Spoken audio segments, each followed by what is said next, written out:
Funding for this episode of Qué Pasa, New Jersey with Carlos Medina has been provided by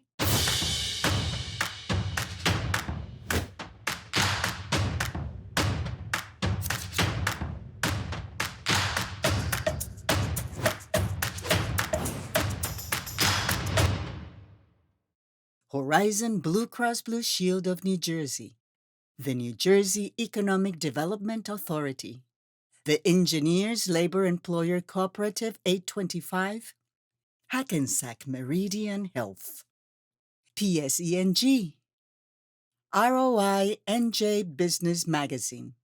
Welcome back, familia. We're kicking off season 6 of Qué Pasa with me, Carlos Medina. We have a fresh new look and an amazing lineup of guests who represent the drive, talent, and determination that define our Latino community. Let's welcome Isamar Avery, a marketing and real estate powerhouse whose storytelling skills shape the brands of A-listers. Chef Alejandro Ferrer, a Venezuelan entrepreneur turning his passion for food into the thriving Cavan Foods, and Berto Colon, a Boricua actor, proving that hard work and talent open doors, most recently in his role as Solomon on season 2 of The Night Agent, streaming on Netflix. Let's get started. You're one of those people that should have had a show for a long time. It's amazing. It's amazing. It's amazing.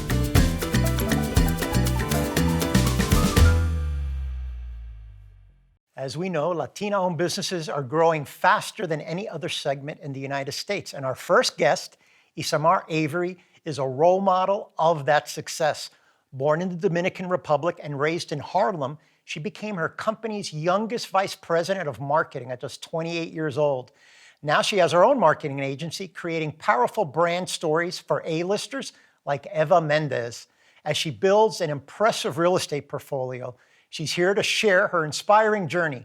Welcome, Isamar Avery. I'm so happy to be here. Thank you so much for having me. Thank you for spending the time. Of course. So you were born in the Dominican Republic. I was. Moved to Harlem. Tell me about that transition and growing up in Harlem, the good parts, the parts that helped you in your career today. Yeah. Yeah, I was born in the Dominican Republic. I came when I was 3 years old to Harlem. I was undocumented. Okay. Growing up in Harlem was hard. Like my mom's, she's a single mom. And, you know, as a community and as a family, we all helped each other out, but we were all struggling. So one thing I always knew growing up is that as much as I love Harlem, I want to make it out. For me, it's always been very important that I have to make it, whatever that means. I didn't even know what that meant at 4 years old, right? But I always felt like I need to make it. That's one thing. And number two, I want to make my mom proud. No matter what I do, I want to make it out of this environment and I want to make my mom proud. So I worked really hard in school. I was very studious, you know, I became a teacher's pet. And it helped a lot because one, it made my mom proud, which is what I always wanted. And two, it opened so many opportunities for me.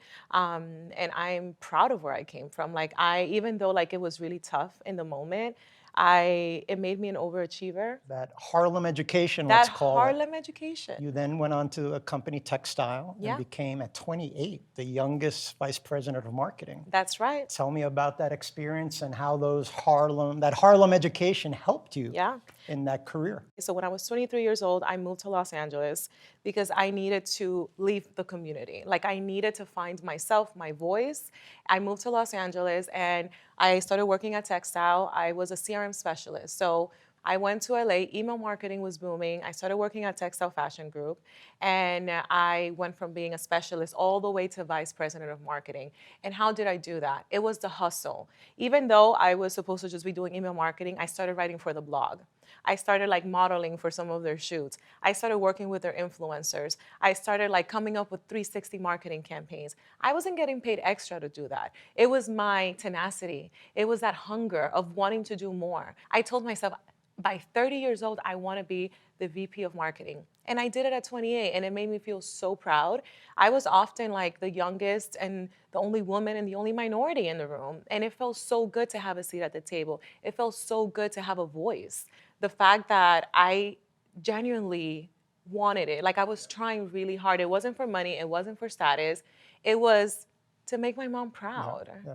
I like what you're saying because even when I think back on my career, a lot of it goes back, I just want to make dad proud, right? Yeah. So it's always about that. But you also are an expert in personal brand and you work with A-list celebrities such as Eva Mendes. Yeah.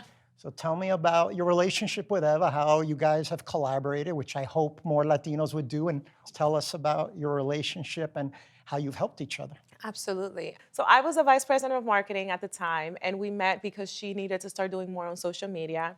She, I'm like, let me fly out to LA and talk to her. And I went to one of our photo shoots and we met there. And the moment that we met, we bonded over growing up Latina. We bonded over just like that culture and like, we have that charisma. We were speaking Spanish all day on set.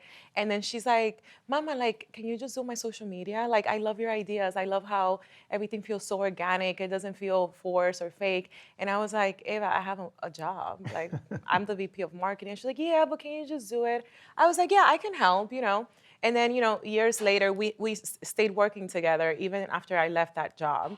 And then almost 3 years ago, I got laid off from my corporate job. So she gives me this endorsement almost 3 years ago, and here we are. Like that endorsement, like that she gave me, like posting me on her social media, led me to connecting with so many different people in different areas.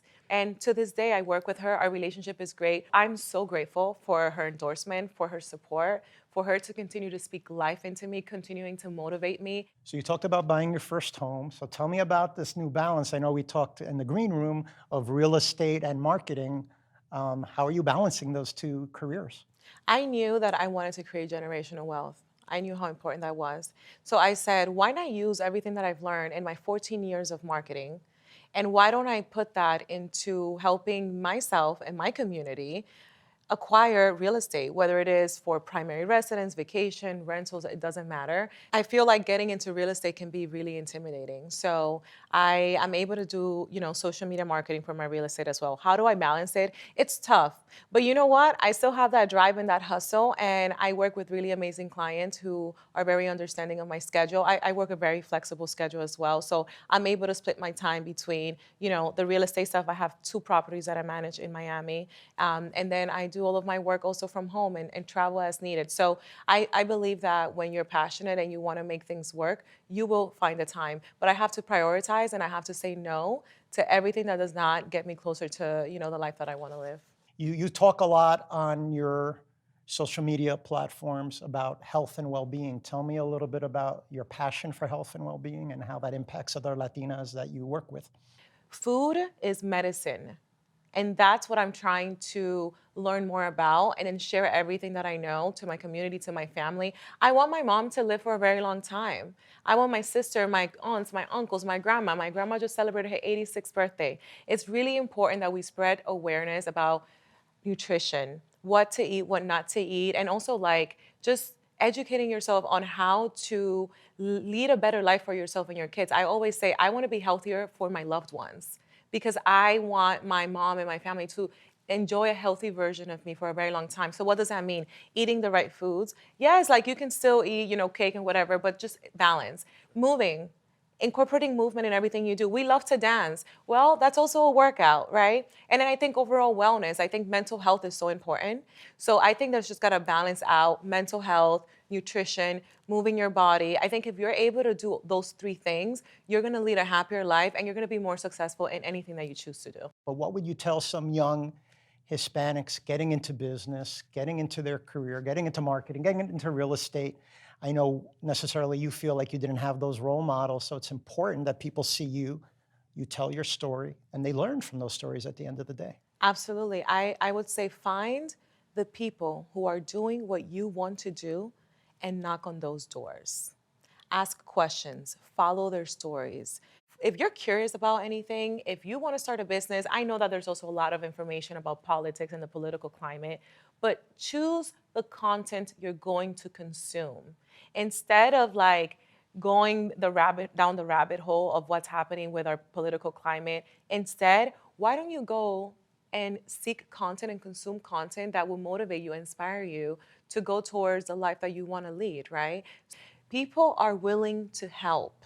seek your people, seek your community, and remember that you don't have to do this alone. It's not just, no one did it alone. And Rome wasn't built in a day. Be patient. You don't have to carry the weight of the world on your shoulders. And I have to say this to myself as well, because every time I see a new article, I'm like, oh my God, I'm just gonna go back to DR. No, we can't run away from it. The only way out is through.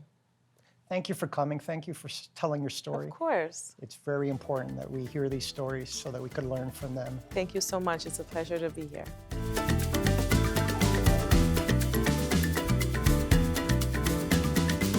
Our next guest embodies the entrepreneurial spirit, resilience, and hard work that define Latinos in business. He's been unstoppable since graduating from the statewide Hispanic Chamber of Commerce's Hispanic Entrepreneurship Training Program. From Venezuela to Jersey City, Chef Ferrer turned his passion for food into a thriving business. Let's hear how this culinary entrepreneur brings the wow to every plate. Welcome, Chef Alejandro. Your journey, Venezuela to Jersey City, an inspiring journey, and you've always had a love of food. What made you turn that love of food into Cavan Foods, located right in Jersey City, New Jersey? Yeah, it's a journey, to tell you the truth. Came from Venezuela, from a Latin American country, and I found New Jersey like a home for me. It's been a dream come true. It's difficult to a Latin American to come to another country and believe in the systems, believe in how many chambers can help you, and how many people is there for you. You have to see the keyword help. And for me, food has always been in my family, but in Latin America, they don't see food as a career. So that's what I choose by being by my own. My father say, I don't want you to cook. I just want to be a lawyer. I just want to be an engineer. And things happen. He gave me the option. I studied for actually an industrial engineer. Okay. It was very good, but it wasn't my passion. And then I decided to move to Argentina and study for a chef. In that time, Argentina was very easy for us to live and work. They have a convenience between Venezuela and Argentina. And I decided to make my own path, and I decided to take my passion, the food that everybody in my family see as a hobby, and make it as a real career. You talk about hobby to career. One of the pivotal moments in talking with you is when you set up shop at the Grove Street Market. Yes. Tell me, how was, what were your nerves that day, and what was the reception? Did that give you that energy, that inspiration to continue? Yeah, when I came here, I decided to just come here and see how's the business over here. I work as a line cook, as a dishwasher, busser, runner, bartender, manager, and the last 3 years of my career here as executive chef for a restaurant. And then my boss told me, she was from Thailand, and my boss told me, you know what, I'm tired of being working. I already started my restaurant, so this is your last day. Wow. And it was like very impacting to me, because then I realized you have to focus on your things. So she kicked me out, but she helped me go through your things and don't be another employee, and make your own stuff. And then I decided, like a few blocks from my house, there was a farmer's market in Grove Street. And then, you know what, let's take it, let's do it. So I rent a commercial kitchen, a ghost kitchen, and I start 2 days a week. I start like selling hummus.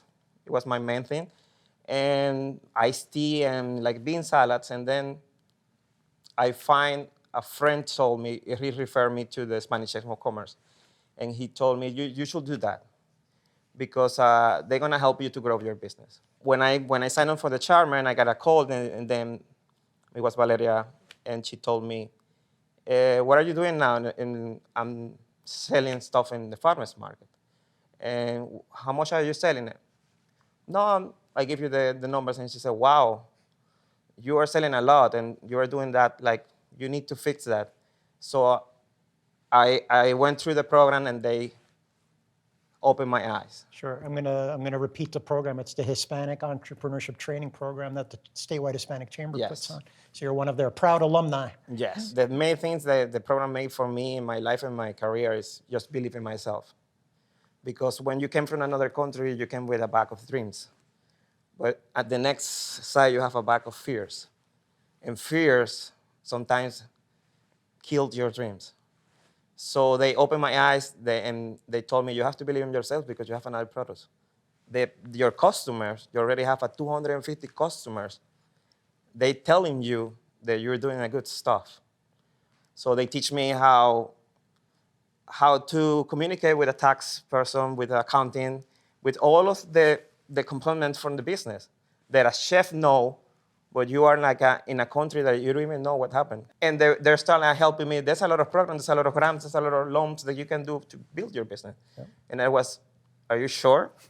Because where we came from, if you ask government, it's like no way. Yeah. There's no way to find an institution like the Spanish Chamber of Commerce and all of this help that the government gave it to you. Yep. And that's very tough for us to start believing. Of course. So you start the business, and then the curveball of COVID hits. Tell me about that. Was when you just really at the beginning of your business. When I signed my lease, you guys helped me to do through the lease programs with the lawyers and things like that. And I got a 10-year lease in my hand, and then I hear in the news the president say everybody have to go home. I was like, what?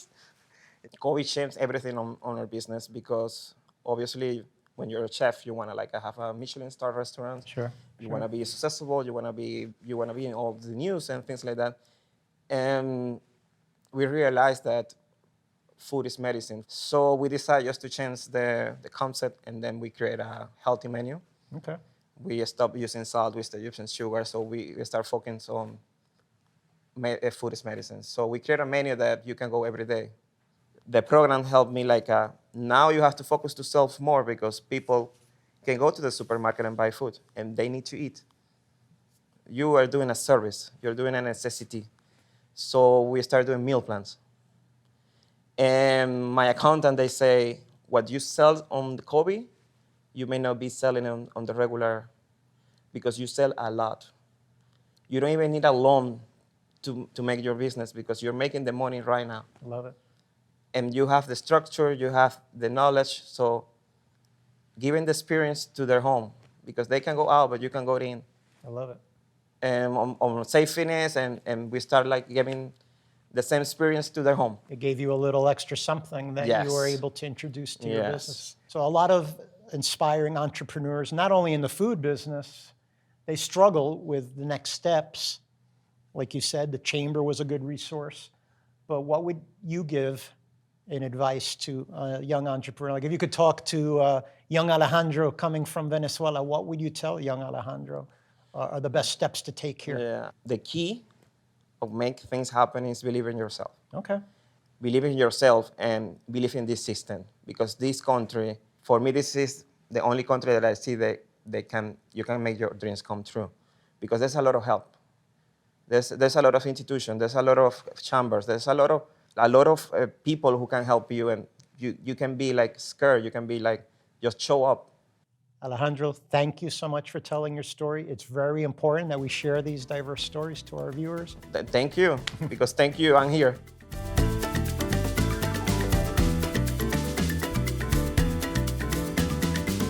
From the Bronx to Hollywood, Berto Colon is a testament to the power of resilience and hard work.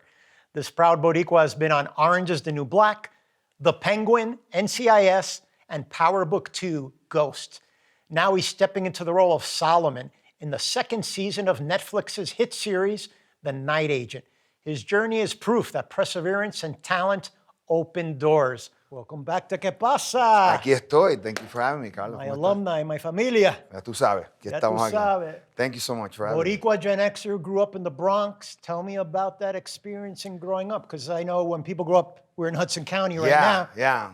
They talk about the grit. Yeah. The Bronx, Hudson County, similar. Respect to Jersey City, but the grit in the Bronx, it's a little different. It was up front and it was in your face. You know, like your group, the people that you were growing up with, they were giving you checks every day. And if you cried or were the person that couldn't handle it, you would have to figure that out, because there's no way you don't want to be part of that group. So you got to figure it out. So you were a big football player, and then you went into acting. Tell me a little bit about football and how you made that transition. So football I discovered in Puerto Rico because Okay. I had been playing basketball and I was a swimmer, and so football came late. I think it was like 8th grade. Okay. And it was a rare thing because Puerto Rico, football is not big in Puerto Rico except for one place. And so I ended up stumbling upon the league and 6 or 7 teams in the whole island, and we would play in Fort Buchanan, which was very the cool. Army base. Because of course it was an American, it was an American program that probably one of the guys on base started as a league, like an AAU. But then I don't know, it just gripped me. And I remember watching Scholastic Sports America on ESPN. Yeah. And I was watching kids get scholarships to college that were in high school already in the States. A lot easier for them. So I was like, oh, so maybe what I need to do is figure out a way to get to high school and then get the scholarship. So you're in the 2nd season of Night Agent. 2nd season of Night Agent on Playing Netflix a right now. badass character, which is a theme for you. A good theme for me. Solomon. Go ahead. Night action. I got at least 3 people following me. Solomon's an ex-Marine, but I think the key to Solomon is what made him kind of turn, because that's a big deal, man. He walks around like he was dealt a blow and he doesn't look back. He just, whatever. It's for my sister, it's for my sister, so. Now, Solomon's an intense, intimidating character. Yeah, so Tell me where you pulled that energy, that intimidating energy from. I try, the one thing I don't do is I don't try to intimidate. I've been told through my years how, just your size alone does so much for that. It's hard as an actor to kind of push it.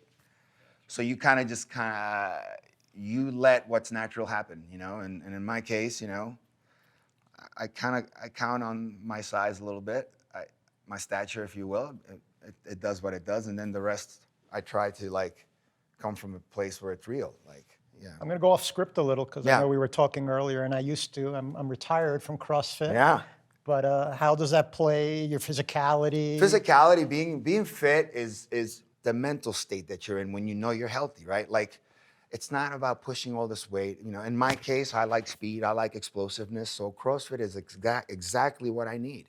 Because I go all out, and I like to feel like I'm going fast and gaining strength, not really bulking up and getting big, but just gaining real strength. I would argue that CrossFit has helped your career because confidence in this industry could be very daunting. Yeah, no, yeah. You're auditioning with hundreds of other people. You get, you're leaving that room sometimes feeling this big. Yeah. But the CrossFit is giving you confidence. 100%. Your resume is giving you our community. Hopefully our Hispanic community and the Hispanic arts community are also supporting all of that goes into every time. All of that stuff is what walks into the room with you when you go in these places. There's a lot of things relying on me more than just me.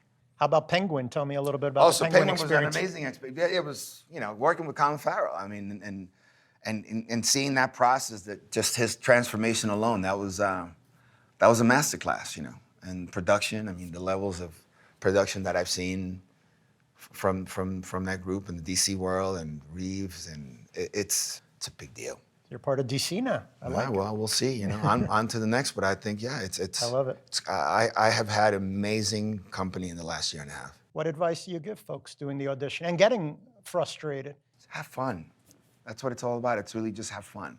But there's more important things, and I think, as artists, sometimes we get a little bit too caught up with, things that don't really matter that much, because all those things, the confidence and all that stuff may or may not be there, or just a fluke, You just, sometimes you get affected by a last minute, oh my God, I forgot, I left my keys with whatever, some little thing throws you off, and you get a chance to check in on yourself, and you're a little bit like, stop worrying about those things. You already have this, you already have this. Thank you for coming. Thanks for telling your story. It's important that people hear your journey. Thank you for having me. Thank you for giving me the platform too, man. Appreciate it. Stories like Berto Colón's story and the ones you heard today are so important. I thank you for tuning in, and we're celebrating these powerful Latino stories of empowerment, éxito. Catch more episodes of Qué Pasa online at pbs.org and follow us on social media. Share your thoughts. Pick up the phone, send me an email, tag us. Join the conversation. This is a very important conversation to have. It's an important time in our country. Let's work together to help the Latino community thrive. Thank you for joining us, and God bless. Funding for this episode of Qué Pasa, New Jersey with Carlos Medina has been provided by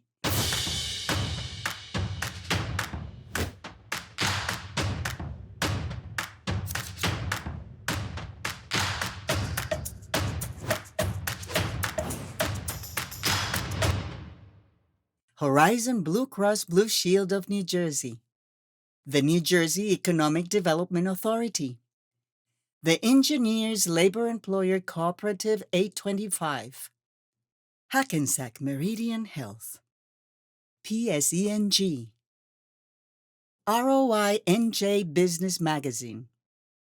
Thanks to the statewide Hispanic Chamber of Commerce of New Jersey. Find out more about our familia at shccnj.org. This has been a production of the Modesto Educational Foundation.